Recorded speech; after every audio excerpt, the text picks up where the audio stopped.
ನಮಸ್ಕಾರ ರೀ ಎಲ್ಲ ದೊಡ್ಡ ಮಂದಿಗೆ. ಎಲ್ಲರೂ ಸಂಕ್ರಾಂತಿಗೆ ಅಲ್ಲೇ ಇಲ್ಲೇ ಜಳಕಕ್ಕೆ ಹೋದ್ರೆ ನಾವು ನೋಡ್ರಿ ಇಲ್ಲೇ ಬಂದೇವು ನೀರು ಹಾಸಾಕ. ಇಲ್ಲಿ ನೋಡ್ರಿ ಈ ಪೈಪ್ ಒಳಗೆ ನೀರ ನಿಂದ್ರು ಅಲ್ದ ಸಣ್ಣಂಗೆ ಲೀಕ್ ಆಕೈತಿ ಬಿಟ್ಟೈತೆ. ಮತ್ತೆ ಬಾಟ್ಲೆಲ್ಲ ನೀರು ತುಂಬಿ ಚಾಲು ಮಾಡೀನ್ರಿಪ್ಪ. ಮೋಟ್ರ್ ಚಾಲು ಮಾಡ್ಕೊಂಡು ಹಂಗ ಮ್ಯಾಲ ಹೋಗ್ಬೇಕಾದ್ರೆ ಇಲ್ಲಿ ನೋಡ್ರಿ ಇಲ್ಲಿಗಳು ಎಸದಕ್ಕೆ ಎಲ್ಲ ಕಡ್ದು ಹೋಗ್ದು ಬಿಟ್ಟವ್ರಿ.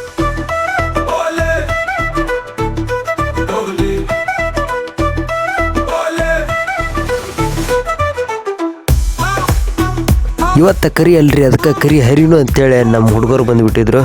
ಬೇಸ್ ಅಡ್ಗೆ ಮಾಡಕ್ಕೆ ಸಜ್ಜು ಮಾಡಕತ್ತೀವಿ ನೋಡ್ರಿ.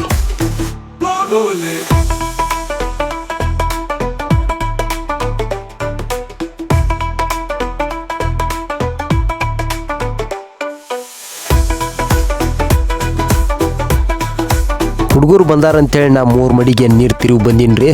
ದಂಡಿಗೆ ಬಂದ ಅಂಬಲ್ ಅಂತೇಳಿ ನೋಡಕ್ಕೆ ಹೊಳ್ಳಿ ವಾಪಸ್ ಬಂದೆ. ನೀರು ದಂಡಿಗೆ ಬಂದೇ ಬಿಟ್ಟಿದ್ದು. ಮತ್ತು ಲೈನ್ ಹೋಗೋ ಮಟ್ಟ ನೀರು ಹಾಸೆ ವಾಪಸ್ ಅಲ್ಲಿಗೆ ಹೋದ್ನಿ. ಹೋಗಿ ಗುಡ್ದ ಎಲ್ಲ ರೆಡಿ ಮಾಡಿಟ್ಟಿದ್ದು ನೋಡ್ರಿ. ಎಲ್ಲರೂ ಬೇಯಿಸಿ ಹಂಗೆ ಊಟ ಮಾಡಿ ಮನೆ ಕಡೆ ನಡೆದೇವು ನೋಡ್ರಿ.